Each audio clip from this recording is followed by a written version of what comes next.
Bonjour à tous, bienvenue sur votre instant éducation. Nous parlons cette semaine de deux ouvrages nécessaires pour les apprenants, en particulier les candidats aux différents examens de fin d'année.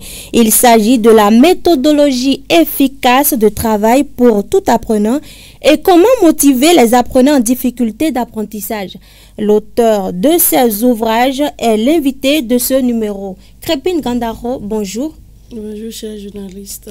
Merci à vous d'avoir accepté notre invitation. Tout le plaisir est pour nous. Je rappelle que vous êtes professeur certifié de philosophie, directrice exécutive de l'ONG Gamea. Alors, qu'est-ce qui vous a motivé à écrire ces deux ouvrages? Merci. La rédaction de ces deux ouvrages a démarré avec une expérience personnelle.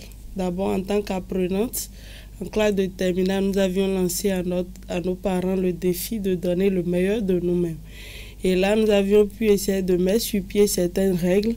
Et en observant ces règles-là, nous avons constaté réellement que notre niveau a changé. La preuve, pour le second trimestre, nous étions deuxième. Troisième trimestre, nous étions la première de notre classe. Donc, en tant qu'enseignante, nous partageons ces expériences avec les apprenants. Et ceux qui essayent de mettre cela en application parviennent à de très bons résultats. Et ce faisant, pour notre CAPES, on nous a demandé d'écrire sur les difficultés que nous rencontrons dans nos milieux de vie. Et en tant qu'enseignant, je sais que la plupart de nos apprenants aujourd'hui ont du mal à étudier. L'expérience a prouvé qu'il y en a qui ont bien la volonté, mais qui ne savent pas comment étudier. Et c'est pourquoi, dans mon mémoire, j'ai essayé de montrer, parce qu'on a fait j'avais déjà fait d'abord des enquêtes de terrain, et j'ai constaté que les meilleurs apprenants avaient forcément une méthode d'étude, et les plus faibles écrivaient qu'on n'en avait pas, qui n'en avaient pas. Et là, dans mon mémoire, j'ai montré comment un apprenant peut travailler, étudier pour donner le meilleur de lui-même.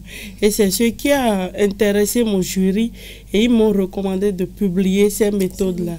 Ce qui a donné naissance au premier ouvrage, Méthode efficace de travail pour tout apprenant. Et là, au cours de la promotion de cet ouvrage, nous allons dans les collèges partager le contenu avec les apprenants, les parents d'élèves. Quand un parent d'élève nous a dit, Madame, comment pensez-vous réellement aider les apprenants? Et c'est comme ça qu'ils ont commencé par m'inviter à faire les études avec les enfants, à faire les cours de méthodologie à leurs enfants. Mais j'ai constaté également qu'il manquait quelque chose. Ce qui manquait, c'était la motivation. Et on avait travaillé d'abord en équipe sur le premier ouvrage et on a pu établir des consignes, c'est-à-dire des guides de lecture. Mais en faisant le travail, je sentais ce manque-là. Je disais, mais si l'enfant n'a pas du tout envie de travailler, même si on lui donnait ces méthodes-là, ce ne serait pas possible. Et c'est comme ça, sur la base d'une expérience que j'ai réalisée à domicile avec un apprenant en difficulté, j'ai voulu partager avec les collègues qui faisaient partie de cette équipe de travail. Et ils m'ont dit, non madame, vous ne pouvez pas nous dire cela juste à la bouche. Rédigez cela pour que après nous puissions nous référer à cela pour savoir comment le faire. J'ai dû réaliser une polycopie que j'avais intitulée le support de l'enseignant. Et c'est comme ça, chacun dans sa classe essaie d'identifier le dernier dans sa matière. Et quand on applique, on voyait que les enfants avaient vraiment le désir de donner le meilleur d'eux-mêmes. Et c'est ça qui a donné naissance au second que j'ai appelé comment motiver les apprenants en difficulté d'apprentissage. Plein d'enseignants ont essayé déjà et on a eu plein de témoignages. On intervient également dans les collèges lors des conseils de fin de trimestre pour partager ces stratégies. Pour le premier ouvrage, vous parlez des méthodes à adopter. Alors, quelles sont déjà ces méthodes et comment s'y prendre pour les mettre en application? D'accord. Entre autres, nous avons les étapes obligées de l'apprentissage. Il y a des étapes. Apprendre obéir à certaines règles. Il ne suffit pas d'aller à l'école le soir, de rentrer, de jeter son sac, ainsi de suite. Non. Depuis l'école jusqu'à la maison, il y a des étapes à suivre. Et quand l'apprenant observe ces étapes-là, il n'y a pas de raison pour qu'il ne comprenne pas le cours. Quelles sont ces étapes? Bon, si je dois rentrer un peu dans les étapes. Oui. Je veux parler, par exemple, de l'évocation. On est d'accord. Bon, déjà en classe, il va falloir que l'apprenant soit attentif.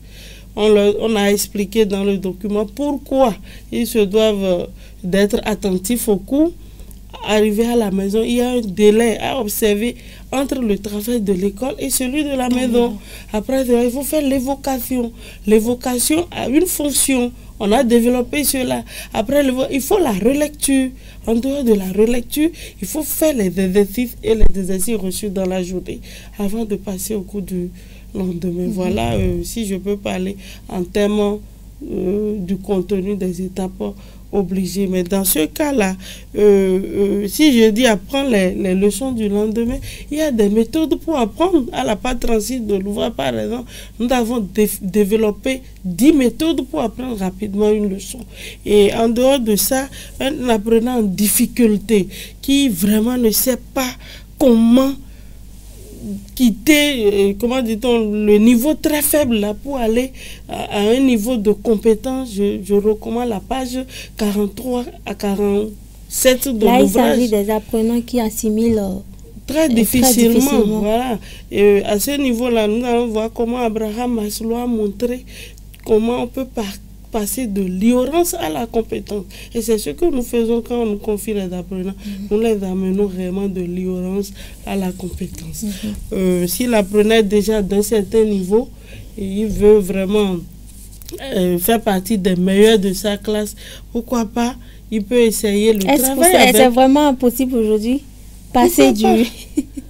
Pourquoi pas? On a plein de témoignages. Allez sur notre page YouTube, vous allez voir les parents d'élèves même ont témoigné, les apprenants eux-mêmes ont témoigné. Et ceux avec qui on a travaillé l'année passée, cette année, c'est une autonomie totale. Et ils se sentent à l'aise. Donc moi je dis, nos apprenants ne sont pas vraiment, c'est pas des nuls. Des tarés, comme on a l'habitude de le dire. Vraiment, moi je n'ose même pas utiliser ce mot-là. Mais je dis, c'est parce qu'ils ne savent pas comment étudier. Quand on leur enseigne comment on étudie, et eux-mêmes en appliquant les méthodes, ils parviennent du moins à la performance. La motivation naît d'elle-même et là, ils s'accolent. Donc, si l'apprenant est déjà d'un niveau moyen, même cette année déjà, on a eu des trucs là, des résultats où l'apprenant était déjà d'un niveau moyen, mais aujourd'hui, elle a fini première. Elle a fini première pour le premier trimestre déjà. Donc c'est pour dire que les stratégies pour devenir meilleur également, ça marche. Et là, je recommanderais la page 31, par exemple, le travail avec Munici. La page 65, où là, il y a des témoignages des meilleurs apprenants, des conseils pour être, 7 conseils pour être en tête de classe. Voilà ce qu'un apprenant de niveau moyen peut utiliser pour devenir meilleur. Et pour finir tout ça, là, je vais leur recommander les 7 secrets. Moi, j'avais juste utilisé les 7 secrets, mais depuis la terminale, même au CAPES, j'ai toujours été première dans ma spécialité. Donc, c'est pour dire que tout le monde peut réussir. Même si on n'est pas premier, on peut réussir. On peut réussir les 10 pour passer là. 11, 12 là, ça devient du jeu avec ces méthodes-là. Et les parents, pour suivre les enfants à la maison, il y en a qui ont bien envie, qui sont bien disponibles, mais qui ne savent pas comment accompagner, comment suivre leurs enfants. Là, c'est le rôle des parents. Le rôle des parents, la page 73, on a montré étape par étape comment un parent peut accompagner ou bien suivre son enfant à domicile. Déterminez-nous un peu déjà comment ça doit se passer à la maison. Oui, quand l'enfant quitte oui, tout à l'heure, c'est un travail de cause à effet. Tout à l'heure, j'ai parlé de l'évocation. Comment le parent peut faire, par exemple, pour amener son enfant à faire l'évocation? On a montré ça. Si on doit exposer cela, c'est que ça arrive de nous prendre le temps nécessaire. Donc, a dit, ce que l'enfant doit faire en corrélation avec ce que le parent doit faire pour que ça puisse donner. Lisez la page 16 pour les étapes obligées et lisez la page 73. Vous allez voir comment le parent peut mettre en mouvement l'enfant à respecter ces étapes obligées. Mais il faut aussi rappeler que les enseignants aussi ont un rôle un capital à jouer aussi. Oui, et c'est de ça que parle le second ouvrage. Comment motiver les apprenants en difficulté d'apprentissage. Si je prends par exemple la page 21, où on a parlé des sources de la dynamique motivationnelle.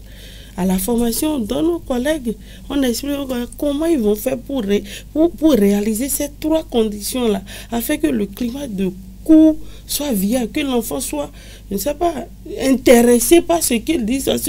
Si déjà à l'école, l'enfant n'est pas intéressé par ce que dit le professeur, il ne peut pas comprendre. Et s'il ne comprend pas, il serait difficile d'apprendre. À la page 33 du premier ouvrage, on a montré, selon les psychologues scientifiques, les étapes, les 3 étapes. Si ces 3 étapes ne sont pas réunies, on ne peut pas être sûr que l'apprenant puisse comprendre. Maintenant, parlant du second ouvrage, les 3 sources de la dynamique motivationnelle, tout enseignant doit pouvoir maîtriser cela et amener l'enfant à s'intéresser à son cours. Parce qu'il y a des exemples comme ça, les enfants te disent carrément le cours là, je ne m'intéresse pas. Cours. Donc, moi je dis, c'est pas toujours la faute aux collègues, hein, parce que quand on fait la formation, il y en a même qui pleurent parce que c'est pas ignorance qui le font, mais quand ils sont, c'est pas, quand on fait le travail de prise de conscience, ils savent pourquoi ils se doivent de faire ceci pour cela. Je vous assure, naturellement, chacun pourra le faire. Moi-même, j'avais commis beaucoup d'erreurs avant ma formation, mais je dis, si tous les enseignants peuvent être formés et avoir cette conscience professionnelle, parce que c'est encore là le véritable problème de nos jours. On a bien la formation, mais le défaut de conscience professionnelle peut faire que, bon, on joue sur le temps pour faire cela. Non. Et si l'enseignant fait ce qu'il doit faire, il a la conscience professionnelle, il joue son rôle. L'apprenant sait comment étudier, le parent sait comment accompagner l'enfant.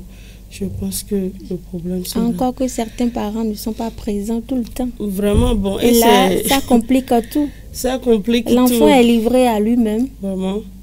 L'enfant est livré à lui-même. Mais dans ce cas, comment l'enfant peut déjà s'en sortir? Vous voyez, si on doit analyser ce problème-là, c'est un problème vraiment profond. Parce que vous voyez, d'abord, on n'est pas disponible, on vient de le dire, on inscrit encore l'enfant tôt. C'est-à-dire, l'enfant immature, là, on l'inscrit déjà à l'école déjà à 2 ans. Et soi-même, on est conscient qu'il est immature, on va le déposer, on va le chercher, ainsi de suite. Mais on s'étonne qu'il n'étudie pas de lui-même, non? Dans ce cas-là, on a l'obligation d'accompagner cet enfant-là. Donc, si tu n'es pas disponible, il faut réfléchir à ta stratégie. Et bon, c'est ça, nous, on essaie de faire au sein de notre ONG. Si le parent n'est pas disponible, il confie son enfant au service de suivi accompagnement. Nous, on va aider l'enfant à étudier avec méthode, on va le suivre et les stratégies motivationnelles dont je viens de parler, en étudiant avec l'enfant, si on y met dedans, c'est que l'enfant a le goût pour les études, il est motivé et même si on ne monte pas la garde, je pense que cela prend normalement. Peut-on dire aujourd'hui que vos séances de travail avec les apprenants ont vraiment impacté sur le résultat des enfants? Vraiment, pour ça, nous rendons grâce à Dieu. Pour l'année passée, nous avions eu 17 candidats au BPC. Ils sont tous passés. Nous avons eu 15 au bac. Il y a 14 qui sont admis. On a même pu organiser une fête pour ça. Pour les classes d'intermédiaire, ils étaient 13. Ils sont tous admis. Donc là, on dit, et quand on parle des enfants qu'on nous confie, vous voyez, des enfants de niveau faible. Il y en a même il y a un garçon qui avait même 4, mais qui a pu également tirer son épingle du jeu. Le travail n'est pas facile. C'est pas que du coup automatiquement ça prend, non. Et c'est la difficulté que nous rencontrons aujourd'hui. Chaque enfant a son rythme, on est d'accord. Il faut faire avec l'enfant avant de le connaître et savoir par où agir pour pouvoir l'aider, le motiver à donner le meilleur de lui-même. Donc, c'est pas de la magie. Ce que nous faisons, c'est pas de la magie. On est d'accord. Donc, c'est progressivement, avec les notes que l'enfant reçoit, qu'on fait, il reste encore à corriger à ce niveau-là. Et on n'y arrive pas à la grâce de Dieu. Et c'est comme ça. Donc, il y a une implication des parents. Oui, forcément, parce que du moment où nous n'avons pas un centre encore pour récupérer ces enfants et que les enfants sont encore avec les parents, c'est que on suppose, et c'est vrai, les parents n'ont pas le temps, mais on leur dit quand même si vous n'avez pas le temps, on est d'accord, tu peux réveiller l'enfant à temps. Il y a des expressions à utiliser pour l'encourager à prendre son cahier. On est d'accord. Et quand le parent s'implique pour un temps donné et l'enfant a dit s'implique aussi, s'engage aussi avec méthode et parvient au résultat, je pense que le gardien intérieur là, c'est déjà la motivation intérieure que l'enfant a. Et on n'a plus besoin d'être derrière lui. Mais pour un début, il faut ce sacrifice-là forcément. Il faut ce sacrifice-là forcément. Quand l'enfant, on le réveille sur un bon moment et bizarrement, il obtient une autre 15, 16, 18 ou bien 20, alors qu'il n'a jamais eu...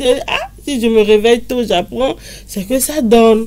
Et là, quand on le réveille, c'est vite fait. Lui-même, avec le temps, il développe l'horloge interne. Il pourra se réveiller de lui-même. Il pourra le vivre. Mais pour un début, on ne peut pas s'attendre à de la magie. On ne peut pas s'attendre. Il y en a, il suffit même de faire une séance de méthodologie avec eux, c'est fini, ils sont sauvés. Mais il y en a, il faut vraiment un travail de longue haleine avant de pouvoir les pêcher. Mais ce n'est pas impossible. Si on s'y donne, on a la volonté. On y arrive toujours. Je pense qu'il faut beaucoup plus accentuer sur la motivation. La motivation. Maintenant, aujourd'hui, comment faire au cas où l'on ne serait pas capable de le faire soi-même? C'est ça, on a dit. Vous voyez, les ouvrages ont déjà tout dit. Et nous-mêmes, au sein de l'ONG, nous essayons de mettre en œuvre le contenu de ces ouvrages. Vous voyez, si vous n'êtes pas disponible, vous allez chercher l'argent, vous devez donner aussi un peu pour qu'on puisse aider vos enfants. Et c'est ça ce qui explique le phénomène de répétiteurs un peu partout, où les enfants même réclament de répétiteurs. Mais là, il faut que cela soit pour un temps. On ne va pas prendre répétiteur pour toute la vie, à dire c'est 6e, 5e, non. On est d'accord. Si on accompagne l'enfant, je suppose sur un mois, il prend. On peut le suivre, c'est-à-dire lui faire le suivi. À 1 mois, ça n'a pas encore donné 2 mois. On peut aller à 3 mois, pourquoi pas. De tout dépend des lacunes que l'enfant avait, parce que n'oublions pas, il y a des parents qui sont complices aussi de certaines choses. Les enfants n'ont pas la moyenne, mais on veut que l'enfant passe forcément. Donc si on te confie un enfant du genre, tu ne peux pas faire de la magie. Tu essaies de l'aider à comprendre ce qu'il n'a pas compris avant de prendre. On est d'accord. Donc ça peut prendre du temps. Tout ce que moi je dis et qui m'encourage et me motive, c'est que tous les apprenants peuvent réussir. Ça peut prendre du temps. Si l'apprenant commence à démarrer dans une matière donnée, déjà il se dit, ça veut dire que je peux. Et c'est très important qu'il se dise en lui-même, je peux. S'il dit je peux, déjà c'est plus facile de l'aider pour le reste. Donc, le tout dépend des difficultés que l'enfant a. Mais moi je dis, tous les enfants peuvent réussir. Il suffit de le connaître et de savoir comment agir sur chaque chose, surtout avec méthode, on pourra y arriver. Alors, comment se procurer ces ouvrages aujourd'hui? Ces ouvrages sont disponibles dans toutes les librairies, sur toute l'étendue du territoire national, à Notre-Dame, à Sonaec. Et ces ouvrages existent. Librairie Le Soleil à Papa, il y a Katchenkarui et Le Rosier à Calavi, Procure Boycon, Lokosa, à Parakou, la librairie Saint-Paul et la Providence de Nati Tengu. Voilà un peu les lieux où on a pu déposer ces ouvrages-là. Et quand on nous contacte nous-mêmes, bon, si c'est possible qu'on vienne du moins à notre siège, les ouvrages sont également disponibles. Le siège est situé où? Bon, nous sommes à Cotonou pour le moment. Et nous sommes également à Porto Novo. On est d'accord, donc les populations de Porto Novo peuvent nous contacter.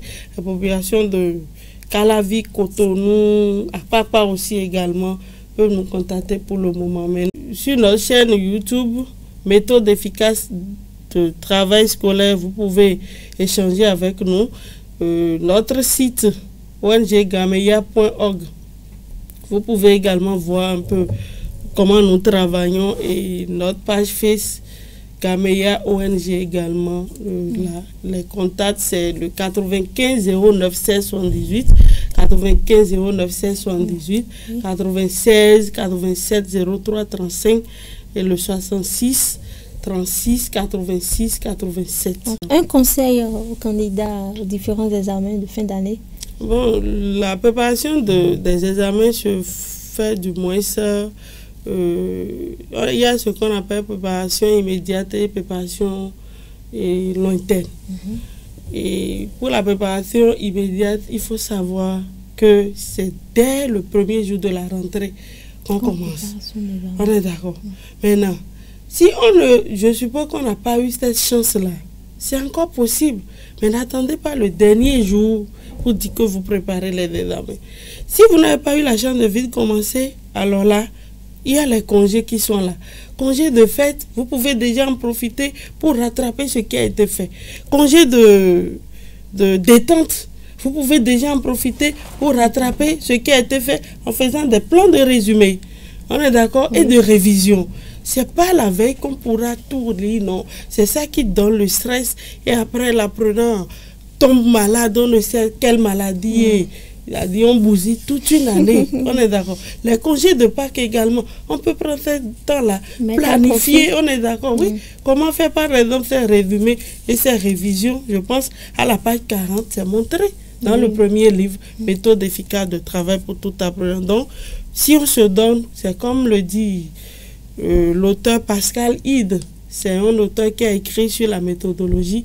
Il dit, étudier avec méthode, c'est réussir. Donc si je sais comment étudier chaque matière, je ne peux que donner le meilleur de moi-même. Voilà. Alors, eh bien, mes techniciens me font de grands gestes. Crépine Gandaro Amoussou, merci pour votre passage sur ce plateau. Avec vous, nous avons parlé de comment réussir son année scolaire. Chers parents candidats, vous pouvez vous rendre à ces différents lieux cités déjà par l'auteur pour entrer en possession de ces ouvrages. C'est la fin de cette rubrique que je vous remercie d'avoir suivi. À la prochaine.